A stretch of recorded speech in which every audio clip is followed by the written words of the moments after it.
সালাতে দোয়া কবুল হয়। সালাতে দোয়া কবুলের তিন জায়গা। একটা হচ্ছে তাকবীরে তাহরিমার পরে আমরা সানা পড়ি না, আমরা তো একটা পড়ি, আল্লাহর হাবিব সুন্নাহ এবং নফল নামাজে আরো পড়তেন সানা, ওই দোয়া কবুল হয়। দুই নম্বর জায়গা সালাতে সেজদায় পড়ে দোয়া করলে কবুল হয়। আকরাবু মা ইয়াকুনুল আবদু মির রাব্বিহি ওয়া হুয়া সাজিদ ফাকসিরু ফীহি দুআ। বান্দা যখন সেজদায় লুটিয়ে পড়ে বান্দা আল্লাহর সবচেয়ে কাছে চলে যায়। তা কিন্তু বিশ্বনবী বলে সেজদাটা তোমার রবের কুদরতি পায়ের উপরে পড়েছে। সেজদায় পড়ে দোয়া করেন। সালাম ফিরানোর আগে বিশ্বনবী দোয়া করতেন, লা ইউসাল্লিমান্না আহাদুকুম হাত্তা ইয়াতাআওয়াযা মিন আরবা'a।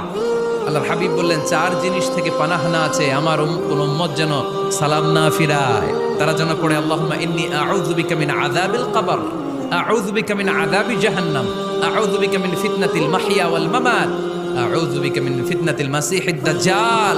আল্লাহ কবরের আযাব থেকে বাঁচাও, আল্লাহ জাহান্নামের আগুন থেকে বাঁচাও, আল্লাহ জীবন